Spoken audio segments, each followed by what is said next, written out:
अलबेले किस्सों की दास्तां के सिलसिले शुरू हुए बनके कहानियां कहानियां।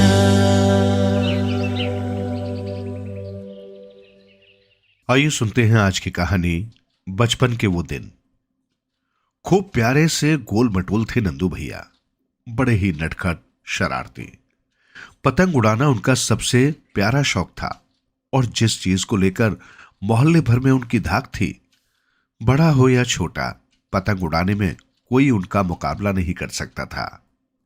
नंदू भैया पतंग उड़ाने के इस कदर शौकीन थे कि उनकी शाम का प्रोग्राम हर किसी को पता होता था कि हुचकी और पतंग लिए वे या तो छत पर या फिर घर के पीछे वाले मैदान में पतंग उड़ा रहे होंगे। और कभी कभी तो शाम होने का इंतजार भी उन्हें दोपहर लगता था। स्कूल से आते ही बस्ता पटका, 2-1 रोटी जल्दी जल्दी चटकी और उसके बाद दौड़कर छत पर चले जाते थे। वहीं वे एक कोने में अपनी तरह तरह की पतंगे, मांझा, हुचकी वगैरह छिपा कर रखते थे। ऐन दोपहर की कड़ी धूप के समय, जब भीषण गर्मी में लोग घरों के अंदर बैठकर सुस्ता रहे होते, नंदू भैया छत पर पतंग उड़ाने के अपने जौहर दिखा रहे होते। और शाम के समय तो उनका ये शौक पूरी तरह से एक तरंग की शक्ल ले लेता था। वे मौज में आकर पतंगबाजी के ऐसे ऐसे करतब दिखाते कि उनके दोस्त दांतों तले उंगली दबा लेते। कभी कभी पतंग को आसमान तक ले जाने की जिद उन पर सवार हो जाती। लगता था अभी उनकी पतंग बस बादलों को छू कर आएगी। और सचमुच वो एक छोटे, बहुत छोटे धब्बे के रूप में दिखाई पड़ने लगती। मैं चिल्लाकर कहता, नंदू भैया पतंग तो गई, अब वापस नहीं मिलने की। इस पर नंदू भैया एक मीठी सी हंसी हंसते और संभल कर डोर खींचना शुरू करते तो थोड़ा इधर उधर चक्कर खाती हुई पतंग फिर आग की पकड़ में आ जाती। तो पतंग उड़ाने का इतना अभ्यास था उनका और ऐसे ऐसे दांव पेच उन्होंने सीख लिए थे कि आज तक नंदू भैया ने पतंगे तो बहुत सी काटी, पर उनकी पतंग कभी नहीं कटी। शायद इसका राज ये था कि नंदू भैया बाजार से खरीद कर लाने की बजाय अपने लिए मांझा खुद बनाते थे। उसके लिए छुट्टी वाले दिन लेई बनाने से लेकर कांच पीसने तक के जाने कितने कर्तव्य करते थे। उन सब की तो ठीक ठीक याद नहीं, पर इतना याद है कि कभी कभी जब नंदू भैया को पतंग काटने की चेतावनी देता और सावधान करता, तब वे मंद मंद मुस्कुरा देते, फिर एक मीठी सी हंसी हंसकर कहते, तेरे नंदू भैया की पतंग कोई नहीं काट सकता। जिस दिन मेरी पतंग कट गई, उसी दिन से पतंग उड़ाना छोड़ दूंगा। मैं हैरान, ऐसा कौन सा गुर, कौन सा जादू जानते हैं नंदू भैया? वो गुर तो मैं कभी नहीं जान पाया, पर यह सच था कि नंदू भैया की पतंग कभी नहीं कटी, कभी नहीं। और मोहल्ले के बड़े बड़े सूरमा उनसे पेच लड़ाने में घबराया करते। एक दफा नंदू भैया से मैंने पतंग उड़ाना सीखने की भी गुजारिश की थी। उन्होंने कोई महीना 1.5 महीना तक लगातार कोशिश की थी, पर ऐसा नालायक शेष था मैं कि कुछ भी सीख नहीं पाया। काफी कोशिशें करने के बाद तंग आकर बोले, तू नहीं सीख सकता नंदू, कभी नहीं, अब तू रहने ही दे।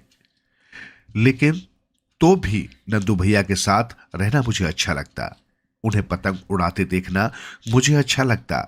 और फिर तो धीरे धीरे ऐसा हुआ कि नंदू भैया जब पतंग उड़ा रहे होते तो उनकी हुचकी पकड़ने को मेरी ड्यूटी लगभग पक्की हो गई।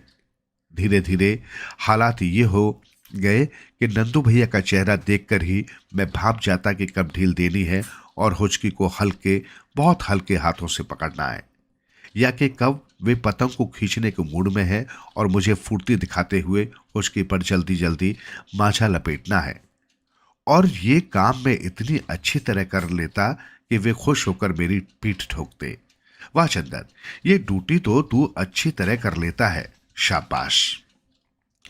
ऐसे क्षणों में मेरी छाती मारे जोश और खुशी के फूल जाती।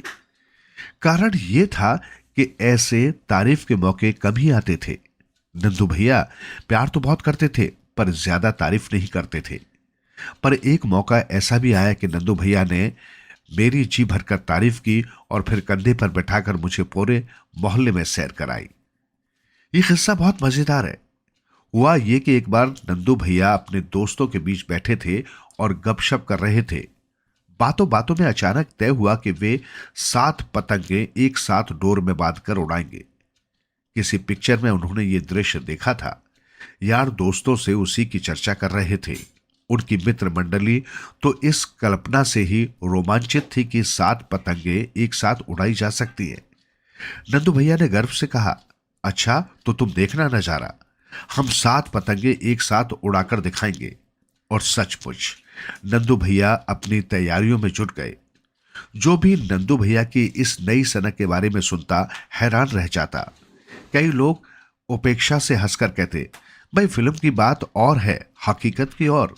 आज तक हमारे शहर में तो उड़ाई नहीं गई किसी ने 7 पतंगे एक साथ। इस पर नंदू भैया कहते, जो काम शहर में किसी ने नहीं किया वही तो मुझे करना है। अगर 7 पतंगे एक साथ नहीं उड़ाई तो मेरा नाम भी नंदू नहीं। बात मोहल्ले से बढ़ती बढ़ती पूरे शहर तक पहुंच गई। जिसे देखो वो यही चर्चा कर रहा था, तुमने सुना, ये नंदू 7 पतंगे एक साथ डोर में बांधकर उड़ाएगा। है तो बड़ा मुश्किल काम, साधेगा कैसे? जवाब में दूसरा कोई कहता, अरे भाई वो पतंग का जादूगर ठहरा, जो न कर गुजरे सो थोड़ा है। अलबत्ता नंदू भैया इस सब से बेपरवाह अपनी तैयारियों में डूबे थे और हफ्ते 2 हफ्ते क्या पूरे महीने भर तक उनकी तैयारियां चलती रही। कैसा माझा होना चाहिए, कैसी पतंगे, इस पर उन्होंने बड़ी गहराई से सोचा था। अगर एक बड़ी पतंग बीच में और आसपास कुछ छोटी पतंगे हो तो ज्यादा ठीक रहेगा। मैंने उन्हें धीरे से बुदबुदाते हुए सुना। फिर सवाल यह आया कि उन्हें बांधा कैसे जाए। इस बारे में भी बड़ी देर तक सोच विचार होता रहा। कई तरह के प्रयोग किए गए। शुरू में 2-3 पतंगे एक साथ बांधकर उड़ाई गई। फिर धीरे धीरे पतंगों की संख्या बढ़ने लगी और देखने वालों का रोमांच भी। हालात ये था कि हर इतवार को पूरे दिन सुबह से शाम तक नंदू भैया की बस यही तपस्या चलती। जहां देखो वहां हलचल थी। अब तो कुछ होगा होकर रहेगा। आखिर वो दिन भी आया जब नंदू भैया को 7 पतंगे एक साथ उड़ानी थी। मुझे अच्छी तरह याद है, वो इतवार का दिन था और कोई हफ्ता भर पहले ही ये घोषणा कर दी गई थी कि फला फला दिन ये अजूबा होने जा रहा है। वो सुबह से ही मोहल्ले के ज्यादातर लड़के छोकरे हमारे घर के पिछवाड़े वाले मैदान में इकट्ठे हुए थे। शहर के और भी तमाम पतंगबाज नंदू भैया के जौहर देखने आए थे। नंदू भैया ने फैसला किया कि पतंगे नीचे मैदान में नहीं ऊपर छत से उड़ाई जाएंगे। तो भी लोगों का जोश कम नहीं हुआ था, क्योंकि आखिर नीचे मैदान से वे उन्हें उड़ते हुए देख सकते थे। आखिर वो परीक्षा की घड़ी आ गई जिसका सबको इंतजार था। देखने वालों की हालत ये थी कि सबकी ऊपर की सांस ऊपर नीचे की नीचे, लेकिन नंदू भैया बेफिक्र। वे अच्छा खासा अभ्यास जो कर चुके थे। छत पर जाकर नंदू भैया ने अपने दोस्त हबीब को पतंगे सौंप दी और कहा, लो दोस्त, छुड़ैया दो ध्यान से। और बड़ा हुचका मेरे हाथों में था। हबीब छुड़ैया देने में माहिर था। उसने छुड़ैया दी तो शुरू में लगा पतंगे सधेंगी नहीं, मगर अगले ही पल नंदू भैया ने ऐसी पैतरेबाजी दिखाई कि पतंगे उड़ी, सचमुच उड़ चली। मैं हुचके से खूब ढील पर ढील दिए जा रहा था और 7 पतंगे लहराते हुए एक साथ आसमान को छूने के लिए चल पड़ी थी। नीचे मैदान में खड़े लोगों ने एक साथ जोरों से तालियां बजाई और तालियों की उस गड़गड़ाहट में नंदू भैया का सीना गर्व से फूल गया। चेहरे पर मंद मंद मुस्कान आ गई। लेकिन अभी मुश्किल से 10-12 मिनट ही बीते होंगे कि तभी एक गड़बड़ हुई। मांझे की एक गांठ खुल गई और आसमान में ऊपर उड़ती हुई पतंगे एकाएक जोरों से थरथराई और फिर चक्कर खाती हुई धरती की ओर आने लगी। नंदू भैया का चेहरा सफेद हो गया। इस समय उनकी जो हालत थी उसका वर्णन करना मुश्किल है। तभी एकाएक शोर मचा, पतंगे वहां गिरी हैं, वहां जसोदा चाची के घर। नंदू भैया पागलों की तरह धड़ाम धड़ाम सीढ़ियों से कूदे और जसोदा चाची के घर जा पहुंचे। बोले, चाची चाची मेरी पतंगे। उनकी सांस बुरी तरह फूल रही थी और चेहरा ऐसा लग रहा था जैसे सारा खून निचुड़ गया हो। पर जसोदा चाची ने पतंगे देने से साफ मना कर दिया। बोले, नहीं भाई, पतंगे हमारे घर आई हैं, तो अब हमारी हैं। चाची, पतंगे कटी नहीं, ये तो बस गांठ खुल गई है मुझसे। नंदू भैया ने समझाया, अगर कट के आती तो आप रख लेती, मुझे कोई परेशानी नहीं थी।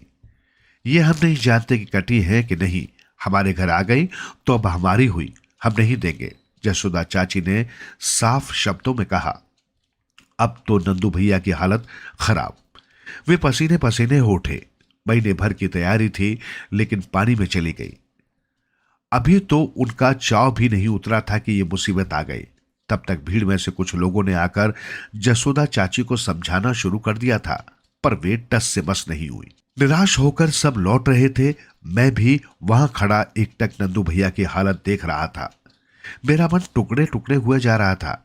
एकाएक मैंने चिल्लाकर कहा, ठीक है चाची, पतंगे तुम रख लो, पर यह अच्छी बात नहीं है। आपको पता है मेरे नंदू भैया ने पूरे महीने तक कितनी मेहनत की है, आपको जरा भी दुख नहीं हुआ मेरे नंदू भैया का दिल तोड़ते हुए। सुनकर एक क्षण के लिए तो जसोदा चाची अचकचाई, फिर उनकी बुरी तरह हंसी छूट गई। बोली, जरा सा तो है ये लड़का हाथ भर का, पर बातें देखो कैसी लंबी लंबी कर रहा है। फिर जाने उन्हें क्या सूझा, उन्होंने कहा, जा अपने नंदू भैया को बुलाकर ला, मैं पतंगे देती हूं। नंदू भैया मुड़े तो जसोदा चाची ने हंसकर कहा, पतंगे मिल जाएंगी नंदू, पर शर्त यह है कि यहां मेरी छत पर ही उड़ानी पड़ेगी। इस पर नंदू भैया ही नहीं, उनके दोस्त भी उछल पड़े। भीड़ जोर जोर से तालियां बजाने लगी।